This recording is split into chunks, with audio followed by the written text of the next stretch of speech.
Halo semua, nama aku Daniel dan di video kali ini aku akan membahas tentang gimana sih cara kita ngecek apakah keuangan kita sehat atau enggak ya men. Dan nanti aku akan memberikan beberapa ciri-ciri kalau misalnya keuangan kamu emang perlu kamu perbaiki. Nah biasanya aku juga melihat indikator-indikator tersebut. Menurut aku pribadi, kalau misalnya indikator-indikator yang aku sebutkan itu kamu udah gak mengalaminya, itu harusnya keuangan kamu udah jauh lebih sehat ya men. Nah ini perlu banget kamu perhatikan, apalagi buat kamu yang masih awal berkarir. Sebelum kita mulai masuk ke topik pembahasannya, seperti biasa aku akan men-top up posisiku di salah satu platform investasi. Kali ini aku akan kembali berinvestasi di Bibit. Saat ini aku udah memiliki nilai portofolio Rp565.292.673. Nah, kamu bisa lihat ya, di sini keuntunganku udah menyentuh angka 17 juta, yaitu Rp17.017.217. Yang artinya dari uangku ini, bahkan uangku ini juga udah menghasilkan uang, di mana hasil dari uangku ini bisa aku gunakan untuk membeli barang ataupun untuk biaya hidupku. Itulah kenapa investasi sangat penting, karena investasi itu bisa membantu kita untuk menghasilkan uang juga ya men. Jadi kita nggak hanya bergantung dari penghasilan yang kita hasilkan, tapi uang-uang dari kita bisa menghasilkan uang juga untuk kita. Yang berbeda adalah uang itu bekerjanya secara leverage ya men. Kalau misalnya uang itu nggak ada batasnya, kita pengen berinvestasi sebanyak apa aja, tapi kalau misalnya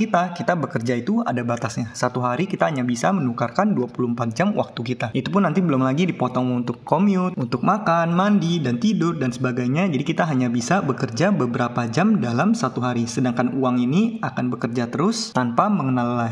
Jadi di sini aku udah memiliki imbal hasil sebanyak 3%, kemudian aku bakal top up aja saldo RDN-ku. Kemudian aku akan top up seperti biasa aja melalui saldo RDN. Karena kebetulan di sini ada sisa 373.000, aku bakal pakai semuanya aja ya. Aku bakal masukin semua uangku yaitu 373.712, kemudian nyalain cashback. Seperti biasa kita bakal masukin ke Sukor Invest Stable Fund aja ya. Alasan aku selalu memasukkan uang ke Bibit ini adalah untuk menambah posisiku juga, dan sekaligus supaya aku nggak menggunakan uang ini untuk hal lain ya teman. Takutnya kalau misalnya nanti didiemin, takutnya uang ini kepake, jadi sebaiknya aku langsung investasikan dan anggap aja ini uang hilang. Yaudah, kita bakal langsung bayar menggunakan RDN Wallet, kemudian kita akan masukkan PIN seperti biasa. Nah, pembayaran berhasil, kemudian kita pencet selesai. Sekarang saldoku harusnya udah bertambah ya teman. Kalau misalnya kita cek ke bagian transaksi di sini, ini udah ada yang lagi diproses, jadi kita tinggal menunggu berapa hari. Karena ini hari Jumat, biasa pasti beresnya itu nanti mungkin sekitar hari Rabu depan atau Kamis depan paling. Oke, berikutnya kita bakal langsung masuk ke topik pembahasan aja. Kamu boleh lihat apakah kira-kira kamu memiliki ciri-ciri ini dalam keuangan kamu ya teman. Ini merupakan tanda keuangan kamu nggak sehat dan keuangan kamu itu perlu kamu obati. Ciri yang pertama ini udah ciri yang paling obvious banget, tapi ini orang-orang sering banget lupa ya teman. Bahkan ini adalah hukum pertama dari semua personal finance, di mana yang namanya income itu harus selalu lebih besar daripada pengeluaran. Di luar sana masih banyak banget orang yang masih belum bisa mengatur keuangannya, sehingga masih lebih besar pengeluaran daripada pemasukan. Itu biasanya disebut besar pasak daripada tiang ya men. Kalau misalnya itu hanya terjadi sekali-sekali, itu mungkin masih mending. Tapi kalau misalnya dari bulan ke bulan selalu lebih besar pengeluaran daripada pemasukan, apa yang terjadi? Yang terjadi adalah semakin lama keuangan kita akan semakin negatif, dan bisa-bisa itu negatifnya itu akan semakin lama semakin dalam. Maka dari itu kalau misalnya kamu masih dalam kondisi ini, kamu harus berusaha supaya nggak sampai lebih besar pasak daripada tiang. Caranya ada dua cara, yaitu kamu bisa menambah income kamu, ataupun cara yang kedua mengurangi pengeluaran kamu. Kalau misalnya mengurangi pengeluaran, mungkin itu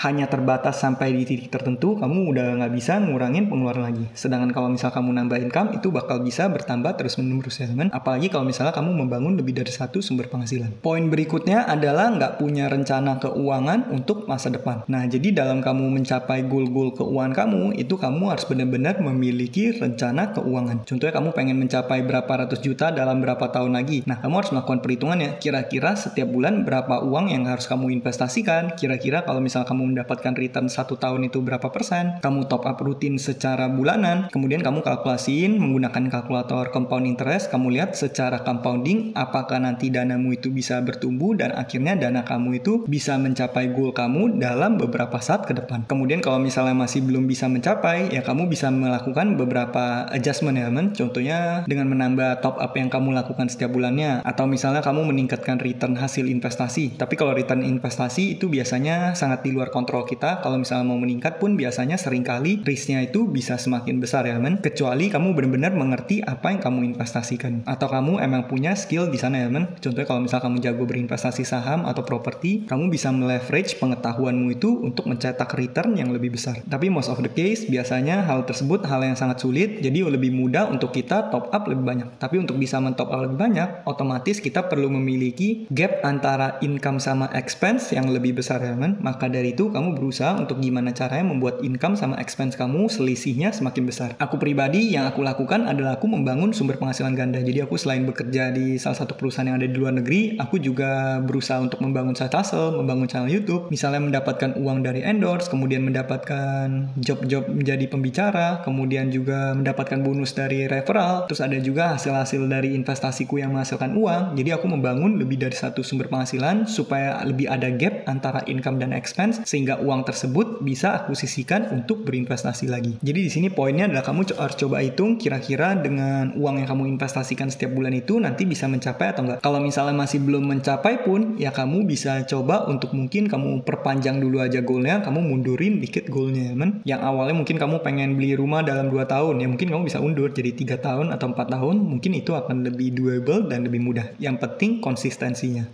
Nanti seiring berjalan waktu, kamu bisa mencari jalan supaya gimana caranya kamu bisa men-top up lebih banyak uang ke portofolio investasi kamu. Di sini poin yang ketiga adalah hidup paycheck to paycheck padahal memiliki income yang relatif besar. Nah, kalau misalnya income kamu masih kecil, katakan income-nya masih di bawah UMR, kemudian kamu masih hidup paycheck to paycheck, itu masih normal banget ya teman, karena mungkin uang kita harus kita gunakan untuk membayar bill atau untuk pengeluaran kita. Yang jadi masalah itu apabila kamu udah memiliki income yang besar, contohnya income kamu udah 15 juta, 20 juta, atau di atas itu. Tapi kamu masih hidup paycheck to paycheck, di mana kamu mungkin memiliki cicilan yang sangat besar, misalnya cicilan mobil, cicilan rumah, terus kemudian kamu juga membeli barang menggunakan pay later, sehingga setiap bulan, setiap kali kamu menerima gajinya langsung cuman sebentar aja di kantong, beberapa saat kemudian gajinya langsung habis digunakan untuk membayar cicilan kesana kemari. Nah, kalau misalnya kamu hidup paycheck to paycheck seperti itu, tiba-tiba ada pengeluaran yang kamu harus keluarkan secara darurat, bisa aja kamu tiba-tiba nggak punya uang, akhirnya kamu end up bisa aja kamu nggak punya uang untuk membayar dan kamu nanti malah end up nggak bisa membayar keperluan uang mendadak kamu. Apalagi kalau misalnya kamu nggak memiliki dana darurat. Jadi kalau misalnya kamu udah memiliki income yang besar, sebisa mungkin kamu berusaha untuk lifestyle-nya jangan selalu mengikuti income-nya. Karena kalau misalnya kamu lifestyle-nya selalu ngikutin income, ya itu bisa aja. Misalnya income kamu sekarang 10 juta, pengeluarannya 10 juta. Nanti income kamu udah 20 juta, pengeluarannya juga segitu. Nanti income kamu udah 50 juta, udah 100 juta, pengeluarannya kalau misalnya ikutin, ujung-ujungnya nggak ada uang yang bisa kamu sisihkan dan nggak ada uang yang bisa menghasilkan uang lagi untuk kamu. Akhirnya kamu nggak memiliki aset teman. Maka dari itu jangan sampai kamu selalu hidup paycheck to paycheck, terutama bagi kamu yang udah memiliki income yang besar. Kamu harus belajar untuk menyisihkan. Kalau misalnya menyisihkan masih susah, ya udah kamu mulainya dari angka kecil dulu aja, mulai dari 10%, dari 20%, perlahan-lahan tingkatin. Dan juga nanti seiring berjalan waktu, aku cukup yakin setiap orang pasti mengalami kenaikan penghasilan. Nah, di saat kamu mengalami kenaikan penghasilan, jangan sampai kamu gaya hidupnya ikutan naik terus-terusan ya men. Nanti pada akhirnya kamu nggak bisa nabung. Aku pribadi, aku udah berkali-kali mengalami kenaikan penghasilan, tapi aku bakal jujur, pengeluaranku tetap di angka yang sama. Aku tetap hidup hemat, aku tetap hidup irit, karena bagi aku pribadi, semua uang yang aku hasilkan di luar pengeluaranku itu, semuanya harus aku investasikan. Bahkan kalau bisa di kedepannya aku ingin berusaha untuk bisa menginvestasikan lebih banyak lagi. Padahal selama ini aku biasa menginvestasikan sekitar 70-80% penghasilan dari setiap bulannya ya men. Ini tujuannya apa? Tujuannya adalah supaya bisa meleverage uangku dan uangku bisa menghasilkan uang lagi untukku. Sampai nanti suatu saat mungkin passive incomeku udah lebih besar dari income yang aku pribadi bisa hasilkan. Oke, poin berikutnya adalah memiliki net worth yang tidak bertumbuh dari waktu ke waktu.